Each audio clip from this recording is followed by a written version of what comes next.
일장 감정이라는 이름의 정의가 문제를 망치다. 우리는 누구나 억울한 일을 겪는다. 부당한 말, 불공정한 대우, 의도하지 않은 오해들 속에서 마음속에 치밀어 오르는 감정은 단순한 분노가 아니다. 그것은 이건 옳지 않다는 강한 신호, 어쩌면 인간 본능에 가까운 정의감이다. 그리고 우리는 그 정의감을 앞세워 문제를 바로잡으려 한다. 흔히 우리는 그것을 공정하게 해결하자고 부른다. 그런데 이상하게도 공정을 주장하는 순간부터 일이 꼬이기 시작한다. 문제는 해결되지 않고 감정 싸움으로 번지고 대화는 점점 격해지며 상처는 더욱 깊어진다. 왜일까? 이유는 단순하다. 우리는 문제를 해결하려는 척하지만 실제로는 누가 옳은가를 겨루고 있었던 것이다. 그리고 그 싸움의 중심에는 언제나 확신이 자리 잡고 있다. 나는 분명히 옳다. 이건 너무나 명백한 잘못이다. 저 사람이 틀렸다. 하지만 조용히 자신을 돌아보자. 지금까지 인생에서 확신을 가지고 시작했던 일들 중 얼마나 자주 그 확신이 무너졌던가? 우리는 정말로 항상 옳았던가? 되돌아보면 분명 옳다고 믿었던 그 순간들이 실은 오해였고 착각이었고 나의 좁은 시야 안에서 만들어진 확신이었음을 깨달을 수 있다. 결국 문제를 푸는 열쇠는 확신이 아니라 태도다. 감정이 아니라 탐색, 비난이 아니라 궁금함, 옳고 그름의 대결이 아니라 해결의 가능성을 향한 태도. 그때 비로소 감정은 덜어지고 문제는 열린다. 그리고 삶은 이전과는 전혀 다른 방식으로 우리 앞에 풀리기 시작한다. 이장 확신이라는 톡. 나는 왜 이렇게 옳다고 믿는가? 문제가 생기면 우리는 흔히 공정함을 내세운다. 이건 너무 불공평해. 내가 틀릴 리 없어. 누군가는 바로잡아야 해. 이런 생각과 감정은 너무도 자연스럽고 때로는 정의감이라는 이름으로 힘을 준다. 하지만 바로 그 지점에서 조용히 되묻자. 나는 지금 정말 문제를 해결하려는 걸까? 아니면 내 감정을 정당화하려는 걸까? 많은 경우 우리가 문제라고 부르는 갈등의 본질은 상황이 아니라 확신이다. 나는 옳고 상대는 틀렸다는 이 단단한 믿음이 문제 해결을 가로막는다. 그 확신은 곧 도덕적 분노가 되고 분노는 상대를 비난하는 언어로 바뀌며 대화는 단절된다. 하지만 우리의 삶을 돌아보자. 처음엔 100% 확신을 가지고 시작했지만 시간이 지나고 나서 내가 너무 성급했구나, 다른 해석도 가능했겠구나라고 느낀 경험이 얼마나 많은가? 우리는 과거의 확신들이 무너졌던 장면들을 기억해야 한다. 확신은 종종 우리의 두려움을 감추기 위한 가면일 뿐이다. 상처받기 싫고 무시당하기 싫고 인정받고 싶은 마음이 만든 방어적 믿음일 수도 있다. 확신은 판단을 경직시키고 인간관계를 소모전으로 만든다. 내가 옳다는 생각은 나를 고립시키고 상대를 적으로 규정한다. 그리고 그 순간 우리는 문제의 본질을 놓치고 감정의 전쟁터로 빨려 들어간다. 문제는 언제나 일어난다. 하지만 그것을 감정의 이름으로 휘두르느냐 아니면 태도의 전환을 통해 풀어가느냐는 전적으로 당신의 선택에 달려있다. 그리고 그 선택은 바로 지금 당신의 확신을 내려놓는 순간부터 시작된다. 3장 공정함이라는 가면, 감정이라는 칼날. 억울함은 언제나 공정함을 불러낸다. 그럴 수밖에 없다. 억울하다는 감정은 단순히 슬프거나 아픈 것이 아니다. 그것은 무언가 잘못됐다는 감지이고 그 잘못을 바로잡고자 하는 강력한 충동이다. 그래서 우리는 공정하게 해결하자고 말하며 상대를 향해 말의 칼날을 빼든다. 하지만 공정을 외치는 순간 공정은 이미 사라져버린다. 왜냐하면 그 말 속엔 이미 상대를 비난하고 있는 전제가 담겨있기 때문이다. 나는 옳고 너는 틀렸어. 그래서 이 문제는 반드시 너의 잘못을 바로잡는 방식으로 해결되어야 해. 이런 무언의 메시지를 상대는 곧바로 감지한다. 말은 정중할지 몰라도 말투와 분위기, 질문의 방향과 어조 속에서 비난의 기운은 쉽게 스며나온다. 그 순간 상대는 마음을 닫고 방어적인 태도를 취하거나 되려 공격적으로 반응하게 된다. 우리는 문제를 이야기한다고 생각하지만 실제로는 감정을 풀고 있는 경우가 많다. 공정함이라는 말은 진실보다 감정에 가깝고 해결책보다는 정당화의 수단이 된다. 감정이 말 앞에 서면 대화는 협상이 아니라 심판이 되고 상대는 대화의 파트너가 아닌 가해자로 규정된다. 그 어떤 문제도 이런 방식으로는 풀릴 수 없다. 왜냐하면 인간은 본능적으로 자신이 악당으로 몰릴 때 그 자리를 결코 순순히 받아들이지 않기 때문이다. 가장 무서운 건 나조차 내가 지금 감정적이라는 걸 모를 때다. 나는 이 문제를 합리적으로 해결하려 한다고 믿는다. 하지만 사실은 이미 내 안에서 옳고 그름이 갈렸고 정의라는 이름의 감정이 내 말과 행동을 조종하고 있다. 그렇기에 진짜 공정함은 말로 외칠 수 있는 것이 아니다.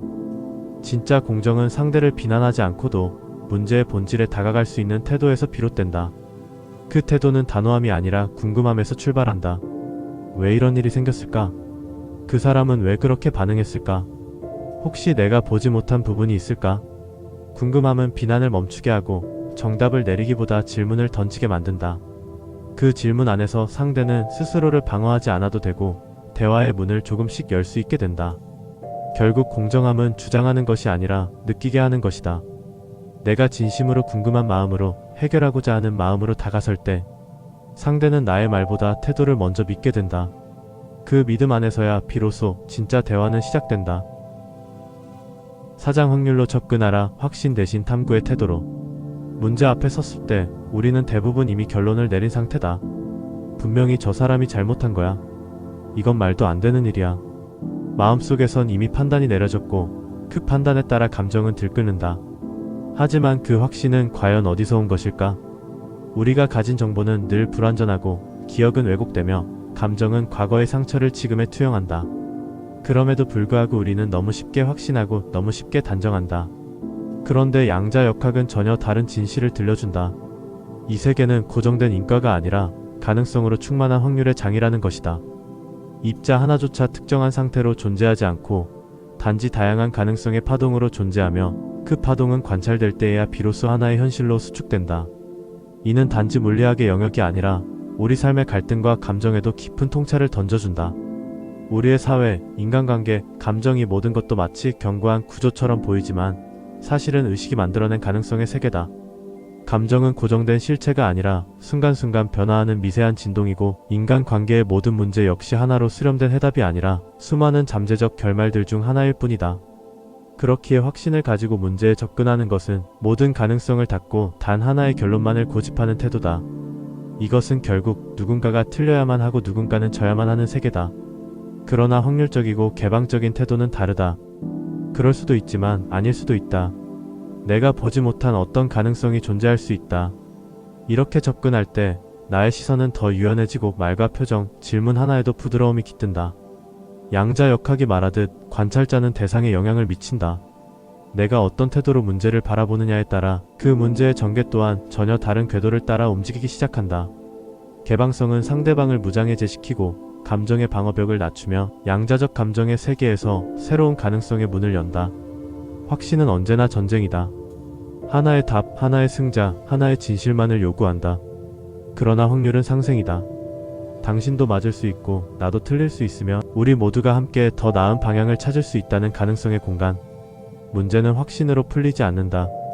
확신은 마음을 닫고 확률은 마음을 연다. 그리고 마음이 열릴 때 문제는 생각보다 훨씬 더 조용히 더 부드럽게 풀려나가기 시작한다. 그것은 더 이상 이기기 위한 접근이 아니라 살아남기 위한 지혜, 아니 함께 살아가기 위한 태도다. 5장 해결의 중심에 서라. 감정이 아닌 유익함을 향하여. 우리는 종종 문제를 정의의 이름으로 해결하려 한다. 그러나 마음 깊은 곳을 들여다보면 해결보다 감정의 해소를 더 원하고 있을 때가 많다.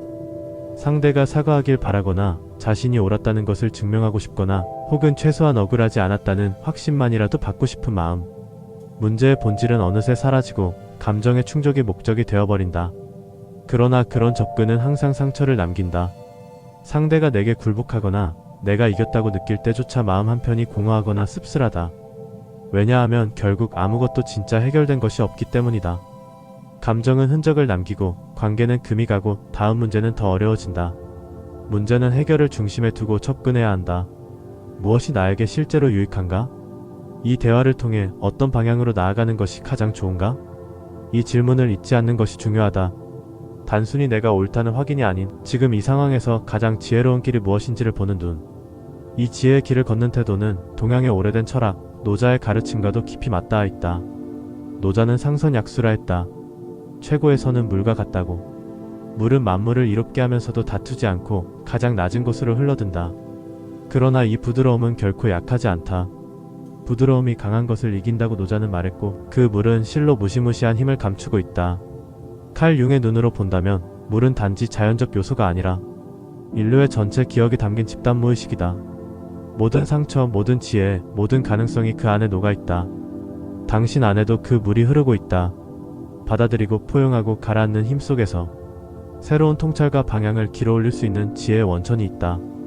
하지만 동양의 오행 철학에 따르면 물은 또한 북쪽을 향하고 한기와 죽음의 기운을 품는다. 모든 것을 포용하는 동시에 모든 것을 삼켜버릴 수 있는 존재.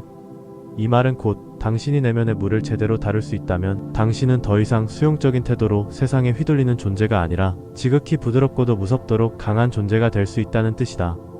그 부드러움은 공격하지 않는다. 그러나 다가온다. 침묵하지만 영향력 있다. 휘두르지 않지만 꺾는다. 그리고 무엇보다 상대를 죽이지 않는다. 상생을 가능케 하는 조용한 힘. 그러니 다시 물어보자. 지금 당신이 하고 있는 말, 당신이 취하려는 태도는 해결로 향하고 있는가 아니면 감정의 대리전인가? 감정은 깊고 정당하지만 해결은 그것과는 다른 자리에서 출발한다. 분노가 말하고 싶은 것을 들은 다음 이제는 그것을 조용히 내려놓고 묻자. 이 문제를 어떻게 해결하는 것이 나에게 진짜 이로운가? 그 질문을 품는 순간 당신 안에 물이 움직이기 시작할 것이다. 그 부드럽고 깊은 물에서 당신은 비로소 강해질 것이다. 6장 분노의 쾌감 감정의 해방인가? 자아의 폭로인가? 누군가 나를 무시하거나 억울하게 만들었을 때 우리는 분노한다. 그 분노는 단순한 반응이 아니다. 어쩌면 그것은 가장 즉각적이고도 강력한 쾌감이다. 억눌렸던 자아가 마침내 말할 기회를 얻은 것이다. 이건 아니야. 넌 잘못했어. 나를 무시하지 마. 이 순간 우리는 힘을 느낀다. 평소엔 말하지 못했던 것들, 감추고 살아온 감정들, 눈치 보느라 눌러두었던 자존감이 분노라는 형식으로 쏟아져 나온다. 그래서 많은 이들이 자신도 모르게 이 감정의 에너지에 중독된다. 무시당한 자아가 해방되는 순간 그 강렬함은 마치 진짜 자기인 것처럼 느껴진다. 정신의학자 제임스 길리건은 이 메커니즘의 실체를 감옥에서 밝혀냈다. 그는 수많은 극단적 폭력 범죄자들과 면담하며 그들의 공통된 내면 속에 극심한 수치심과 열등감이 자리하고 있다는 사실을 발견했다. 겉으로는 강하고 잔인해 보이지만 그 이면에는 무력한 자아, 사회로부터 철저히 소외된 존재 자체가 부정당한 자아가 웅크리고 있었던 것이다. 그 억눌린 자아는 어느 날 분노라는 감정의 불꽃을 타고 사회의 질서와 규범을 깨뜨리며 폭발한다. 그 순간 그들은 일시적으로나마 자신이 살아있다는 느낌, 힘이 있다는 감각을 되찾는다. 그 쾌감은 단순한 감정 해소가 아니라 어쩌면 모든 인간이 내재적으로 갖고 있는 생명력의 흔적일지도 모른다. 문제는 그것을 느끼는 방식이다. 그들은 오직 파괴적인 방법으로만 그 생명력을 체험했기 때문에 다시 살아있다는 느낌을 받기 위해 더 강한 자극, 더 큰 분노, 더 격렬한 폭력을 반복적으로 선택한다. 억압과 폭발이 계속 반복되고 자극은 점점 더 세져야 하며 결국 감정의 본질은 점점 흐려지고 왜곡된다. 생명력은 감정 그 자체가 아니다. 감정의 자극을 통해 겨우 찾으려 하는 그 심리는 본래의 에너지로부터 벗어난 왜곡된 추구다. 우리는 격렬함 속에서만 살아있음을 느끼는 착각에 빠지지만 실은 그 반대다. 생명력은 조용하고 부드럽고 깊은 곳에서 잉태된다. 그러므로 만약 당신이 반복적으로 분노를 터뜨리고 그 후에 후회하거나 혹은 정당화하려는 자신을 발견한다면 그 감정 아래 무엇이 숨어 있는지를 조용히 들여다보아야 한다. 후회가 찾아오면 그래, 그럴 수도 있어라고 말하라. 합리화하려는 마음이 들면 괜찮아, 그 마음도 이해라고 받아주라. 그러면서 동시에 그 분노가 진짜 하고 싶은 말이 무엇인지 물어보라. 무엇이 나를 이렇게 흔드는가? 왜 나는 지금 이토록 격렬한가? 이 과정을 반복하다 보면 당신은 어느 순간 그 분노의 바닥에서 작고 외롭고 상처받은 나를 만날 것이다. 바로 그 존재가 지금까지의 갈등과 상처, 무너진 관계의 중심에 서 있었던 것이다. 그 아이를 비난하지 말고 지적하지 말고 단지 보아주라. 그리고 말하라. 이제 괜찮아. 나는 너의 편이야. 그때 비로소 분노는 더 이상 무기가 아니라 자신을 발견하는 거울이 되고 감정은 폭발이 아닌 통찰의 문이 된다. 그리고 그 문을 지나갈 때 당신은 더는 외부에 휘둘리지 않고 내면에서 우러나는 고요하고 강한 힘으로 문제를 마주하게 될 것이다. 7장 있는 그대로 보기 후에도 합리화도 멈추고 감정이 터지고 나면 우리는 종종 두 가지 반응 사이를 오간다. 하나는 후회이고 다른 하나는 합리화다. 왜 그랬을까? 내가 또 참지 못했어 하며 자책하고 그럴 수밖에 없었어. 저 사람이 너무했잖아 라며 자신을 변호한다. 이 두 감정 모두 자연스럽다. 그러나 둘 다 진실을 마주하지 않기 위한 보호막일 수 있다. 후회는 나를 피해자의 자리에 앉혀주고 합리화는 나의 행동을 정당화하여 자존감을 지켜준다. 하지만 그 둘 모두 지금 여기에서 내 안에서 실제로 무슨 일이 일어났는지 바라볼 기회를 빼앗는다. 그러니 다음에는 이렇게 해보자. 후회가 올라오면 그래, 그럴 수도 있지라고 다정하게 받아주고, 합리화가 올라오면 그럴 수도 있겠지만 그대로 한번 바라보자라고 말하자. 판단하지 말고 바꾸려 하지 말고 그저 있는 그대로 바라보는 연습을 하자. 하지만 그조차 잘 안 될 수 있다. 마음을 바라보려 하면 마음이 더 불안해지고, 수용하려 하면 오히려 거부감이 올라올 수도 있다. 그럴 땐 복잡하게 애쓰지 말고 수용되지 않는 그 마음을 있는 그대로 바라보자. 마음을 바라보려는 마음, 바라보지 못하는 마음조차 하나의 대상이 되어줄 수 있다. 즉, 바라보려는 나의 마음을 다시 바라보는 것이다. 마음의 마음을 바라보는 것. 이것은 수용이 안 될 때조차 수용의 가능성을 열어주는 길이다. 그리고 만약 그조차 어렵다면 그저 몸으로 돌아오자. 호흡을 느끼고 바람이 피부를 스치는 느낌, 옷이 닿는 감촉, 근육의 미세한 수축과 이완. 이 모든 감각을 느끼는 것만으로도 우리는 지금 여기에 존재의 근원에 닿을 수 있다. 몸은 늘 지금 이 순간에 있다. 생각은 과거와 미래로 흘러가지만 몸은 한치의 오차도 없이 지금을 살아낸다. 그러니 복잡한 마음을 잠시 내려놓고 한 호흡 한 감각, 지금 이 순간의 나의 존재로 돌아오자. 이 단순한 실천 속에서 우리는 더 이상 감정을 바꾸려 하지 않고 그 감정을 만들어낸 나를 비난하지 않으며 그저 있는 그대로 받아들이는 훈련을 시작하게 된다. 있는 그대로 보는 자는 강하다. 스스로를 받아들이는 자는 흔들리지 않는다. 그리고 그 받아들임 속에서 자라나는 고요한 힘은 그 어떤 분노보다도 강하고 그 어떤 확신보다도 더 지혜롭다. 8장 빈 공간의 힘. 조용한 중심에서 유연하게 살아가기. 우리는 종종 뭔가를 해결하려고 할수록 더 엉키고, 더 설명하려고 할수록 오해가 깊어지며, 더 강하게 말하려 할수록 상대는 더 멀어진다. 그 이유는 단순하다. 우리 안에 공간이 없기 때문이다. 감정이 가득 차 있을 때, 확신이 머리를 지배하고 있을 때, 자존심이 마음을 불태우고 있을 때 우리는 다른 가능성, 다른 시선, 다른 말들을 받아들일 여유가 없다. 그러나 조용히 스스로를 바라보는 훈련, 있는 그대로 수용하는 시간을 조금씩 쌓아갈수록 우리 안에는 설명하지 않아도 되는 침묵의 공간이 생기기 시작한다. 그 공간은 처음엔 작고 희미하지만 그 안에는 놀라운 지혜가 숨어 있다.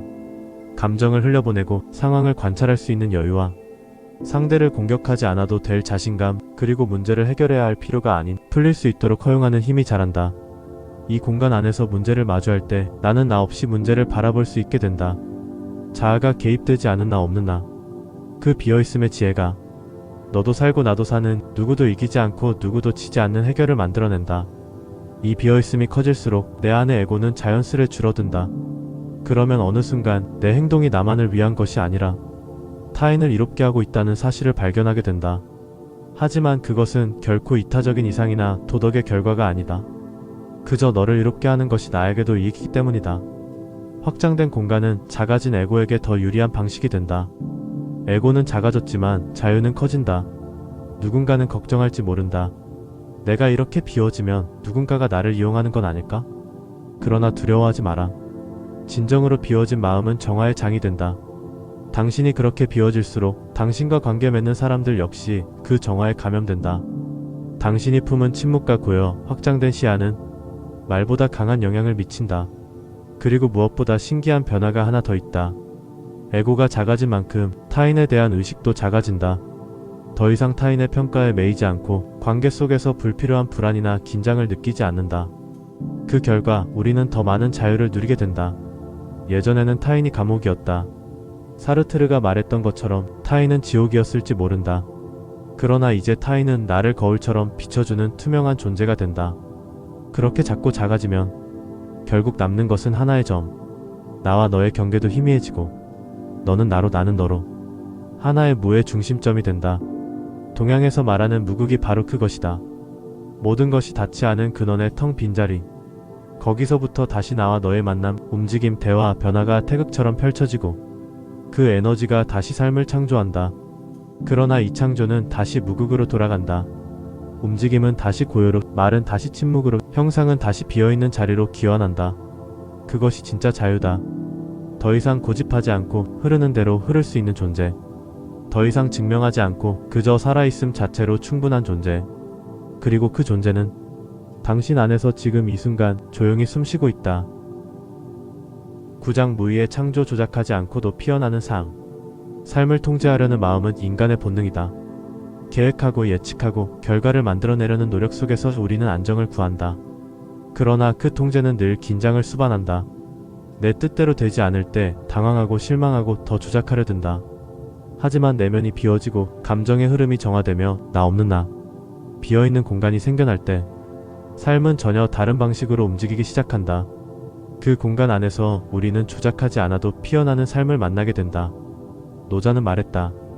무의하되 다스려지지 않는 것이 없다. 아무것도 하지 않는 것이 아니라 억지로 하지 않는 것이다. 억지로 끌고 가거나 밀어붙이지 않아도 삶은 스스로의 질서를 따라 흐른다. 그 질서는 외부에서 강제된 것이 아니라 존재 안에서 자연히 발생하는 리듬이다. 정신 분석도 같은 이야기를 한다. 마음의 치유는 뭔가를 더하고 고치려 할 때가 아니라 나를 억누르고 있던 힘, 나를 통제하려는 에고를 내려놓을 때 일어난다고. 이 흐름은 현대의학에서도 드러난다. 암치료의 패러다임도 점점 바뀌고 있다. 무조건 공격하고 제거하는 방식이 아니라 우리 안에 원래 존재하던 면역 시스템의 힘을 깨우고 되살리는 방식.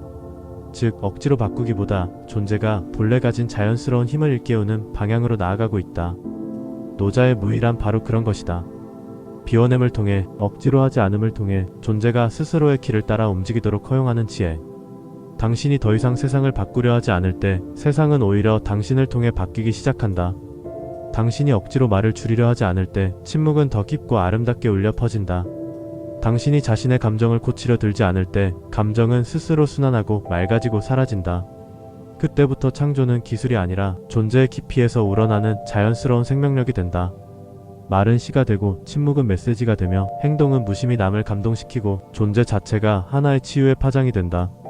무엇을 하지 않아도 삶은 당신을 통해 움직인다. 당신은 그저 그 흐름을 따라 걷기만 하면 된다. 무의하되 다스려지지 않는 것. 그 안에서 피어나는 진정한 삶. 결론 돌아온 자리 다시 삶 앞에 서다. 우리는 억울함에서 출발했다. 감정은 뜨거웠고 마음은 옳고 그름을 갈랐으며 나의 확신은 진실처럼 보였다. 그러나 그 확신은 점차 감정의 덫이었고 그 정의감은 문제를 푸는 것이 아니라 스스로를 감정의 감옥에 가두는 열쇠였음을 우리는 알게 되었다. 우리는 확신을 내려놓는 연습을 했다.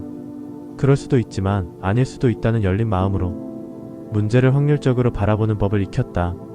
그리고 그 시선 속에서 분노의 정체가 드러났다. 그것은 상처 입은 자아의 외침이었고 한때 억눌렸던 생명력이 비틀려 분출된 것이었다. 우리는 그 분노를 억누르지 않고 그저 바라보는 법을 배웠다. 후회가 올라오면 받아들이고 합리화가 스며들면 조용히 지켜보는 힘. 그 힘은 곧 공간을 만들었고 그 공간은 우리 안의 에고를 부드럽게 녹이기 시작했다. 그 공간은 단지 비어있는 것이 아니라 지혜로 가득 찬 고요한 힘의 자리였다. 그곳에 머무는 자는 더 이상 이기려 하지 않고 흐르는 대로 흐르며도 중심을 잃지 않는다.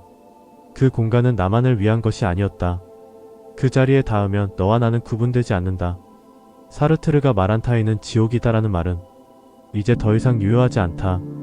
나는 작아지고 너는 흐려지고 우리는 하나의 점으로 수렴되고 그 점은 곧 무극이고 그 무에서 다시 태극이 피어난다. 움직임은 생기고 대화는 열리고 삶은 다시 창조되기 시작한다. 그리고 결국 우리는 아무것도 하지 않음으로써 모든 것을 가능하게 하는 무의의 자리로 돌아온다. 그곳에서 삶은 더 이상 내가 조작할 대상이 아니다.